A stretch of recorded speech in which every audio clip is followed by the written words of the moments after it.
When you hear the name Billy the Kid, you probably get this instant picture, right? Lightning-fast gunslinger, maybe. A total legend of the American West. Yeah.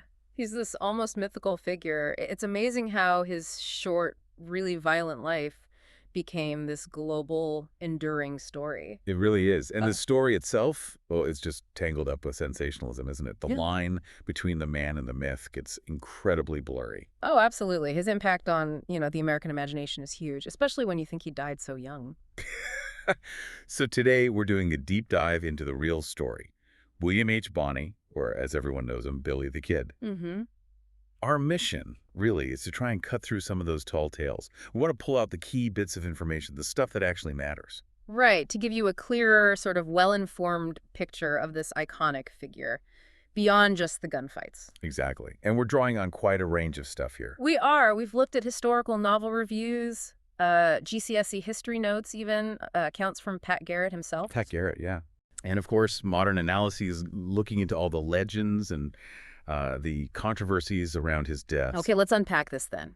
Because his origins, they're really not the Hollywood cowboy story you might expect, are they? Not at all. He was born Henry McCarty, New York City, late 1859, in an Irish neighborhood. And his childhood sounds, well, pretty turbulent from the get-go. Definitely. Father died young. His mother, Catherine, sometimes called Kathleen, she moved the family around a lot. Kansas, Colorado, finally settling in New Mexico. Okay. And what's really fascinating here is how that early life, marked by instability, loss, seems to set him on this path even before he was famous or infamous. So his mother remarried? She did, to a man named Antrim, but he later abandoned the boys, and then Catherine herself died. Tuberculosis. Henry was just 15. 15. Wow. Yeah. And Billy, or Henry back then, he later said it was the tyranny and cruelty of his stepfather that drove him away from home and, quote, to the bad. That suggests a real sense of abandonment, doesn't it? A definite turning point. It really does. And things escalated quickly after that loss. Yeah, it looks like his first documented crime was stealing food. And it was exactly 1 year after his mother died. That timing is striking, isn't it? Then, just 10 days later, he robs a Chinese laundry clothes, pistols. That's his first time in jail. He didn't stay long? Nope. Escaped 2 days later. The Silver City Herald reported it, so now he's officially a fugitive. Right. From there, he steals more stuff from his stepfather, flees to Arizona territory, starts stealing horses. But didn't his first killing happen even earlier? It did, apparently, around age 12. He supposedly stabbed a man in Silver City for insulting his mother. 12 years old. Yeah.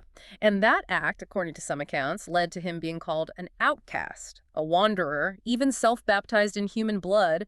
Pretty intense language. Extremely. Yet he supposedly kept this devotion to good women. Right. It points to this complex inner world, maybe, caught between different things. It's a stark contrast. Mm-hmm. So later on, he loses his horse to Apaches, gets nursed back to health, then joins a gang of rustlers. Exactly. Raiding John Chisholm's cattle herds in Lincoln County, he partnered up with someone he called Alias. Alias, okay. And they killed 3 Chiricahua Apache Indians near Fort Bowie, stealing their ponies and supplies. Billy apparently called it about the softest thing I ever struck. Chilling. Gives you a sense of his mindset. It does. And this period shows his rapid descent into more serious outlawry. He wasn't just rustling. Yeah. He became known as a star gambler, a Monte dealer that was a popular card game back then in places like Tucson. Yeah, the violence continued. Oh, yeah. Killed a soldier blacksmith at Fort Bowie. Apparently, the guy was a bully, refused to pay card winnings. That got Billy kicked out of Arizona. So he heads to Mexico.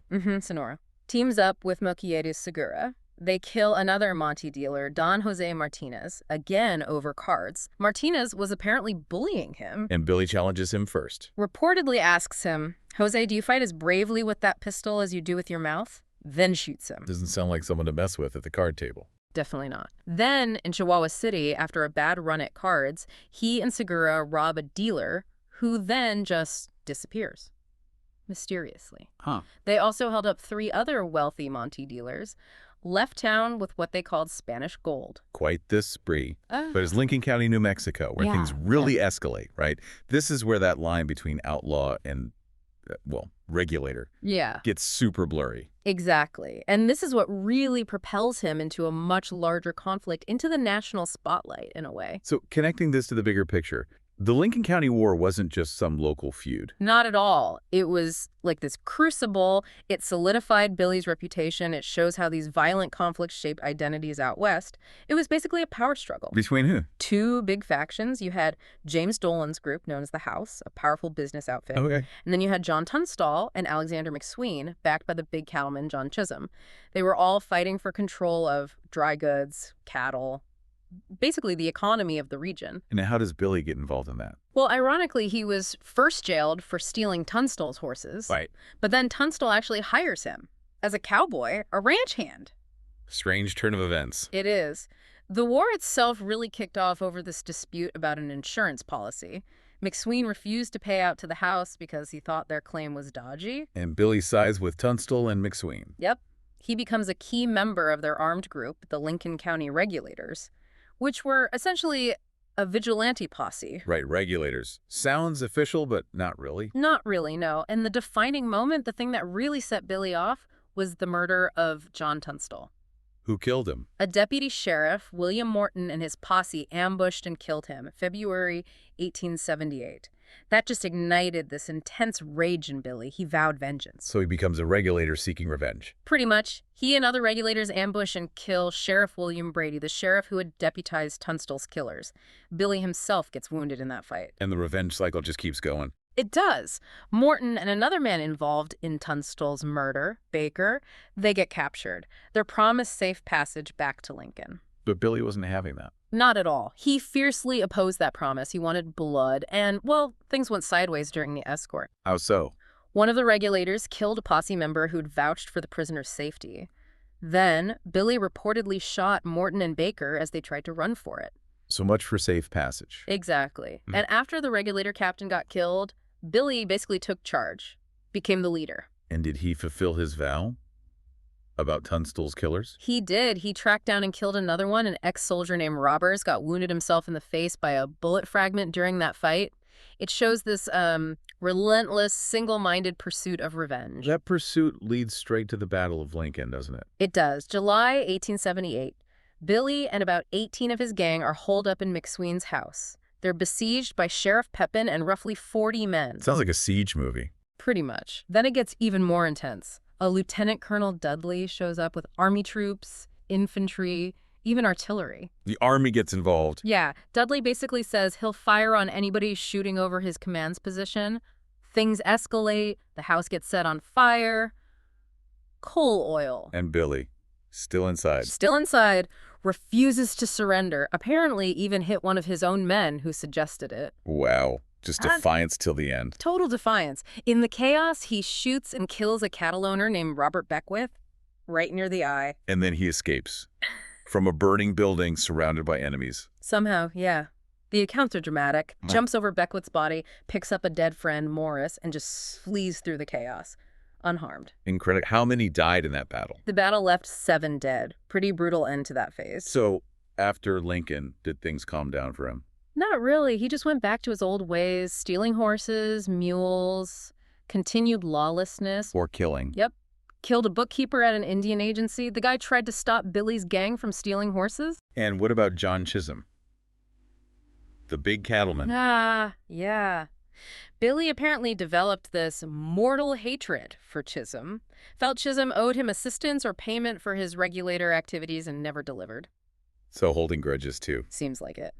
There's also this story from Fort Sumner where he supposedly cowed some boastful buffalo hunter just with his presence and maybe a few words. Shows his reputation, his intimidation factor. He must have had quite the presence, but the law eventually caught up again. It did. Arrested again, March 1879, with a guy named Folliard. He was held comfortably at first, apparently. But that changed. Yeah, moved to what he called a horribly dismal hole of a jail, and that's where he scratched that famous message on the door. The one about hoping he'd never be incarcerated again. That's the one. William Bonney was incarcerated first time, second time, and hope I never will be again, W.H. Bonney. Didn't quite work out that way. Clearly not. Then there's the Joe Grant killing in 1880. Right. Fort Sumner again. This guy Grant had been bragging he was going to kill Billy. Foolish move.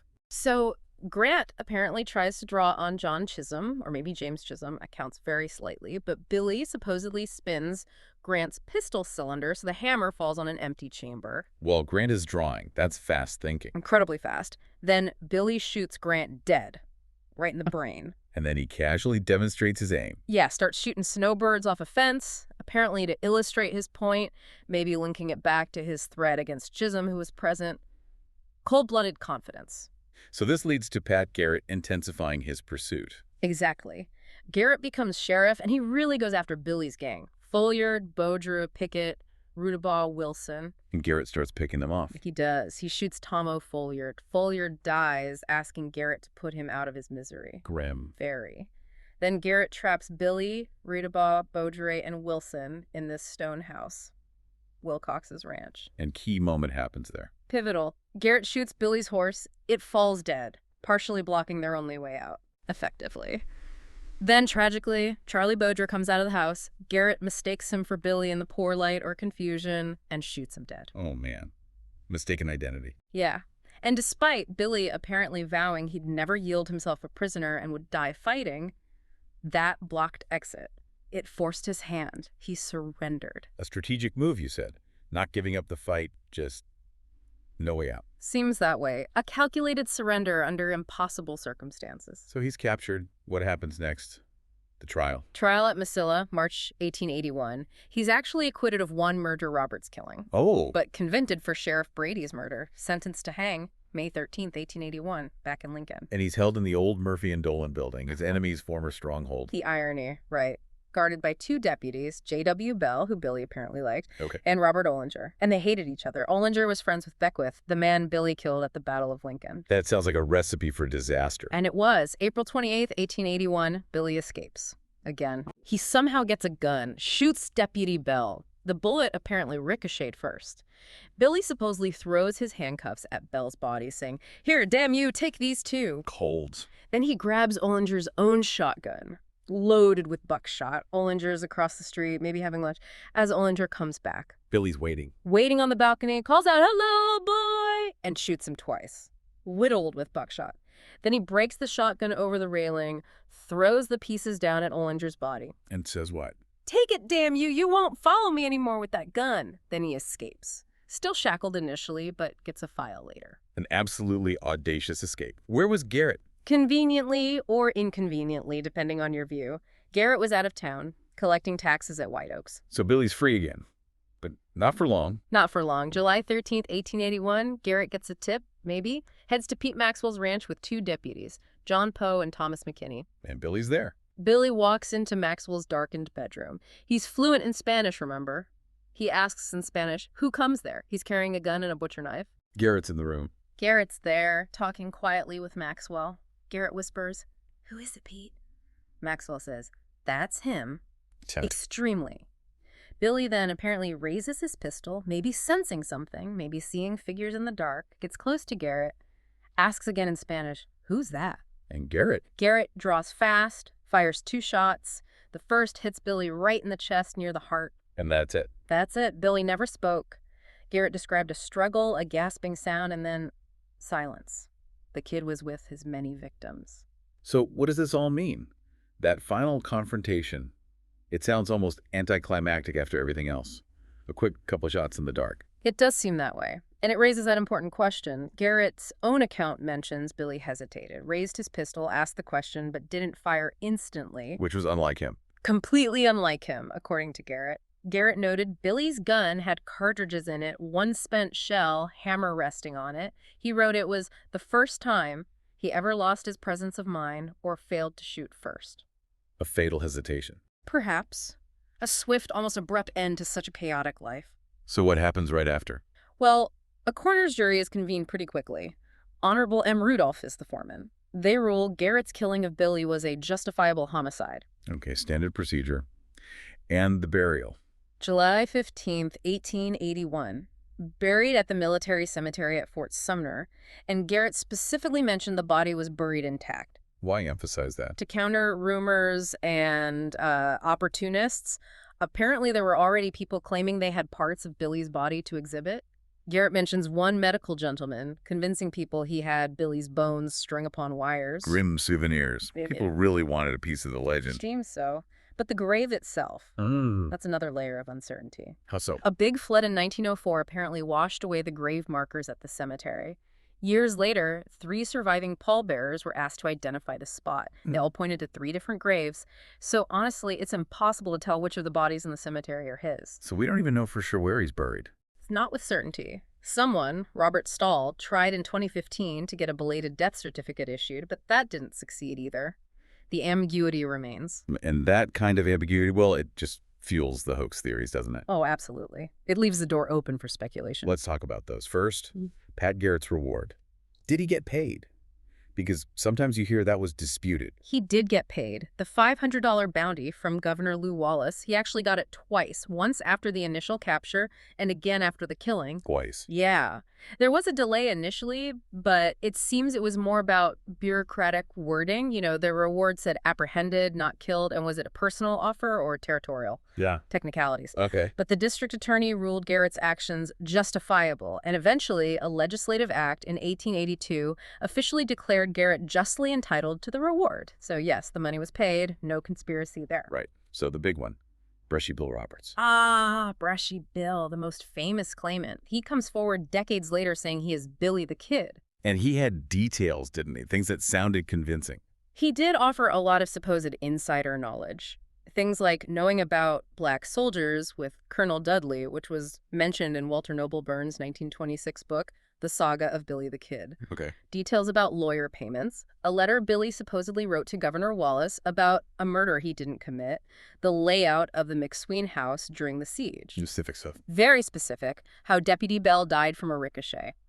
Even knowing about a scarf given to Billy by Delavina Maxwell, a detail supposedly only known through a private letter found later. And he had people vouching for him, affidavits. He did present affidavits, signed by folks he claims were surviving friends, names like Severo Gallegos, Jose Montoya, even Jesse Evans, purportedly confirming he was Billy.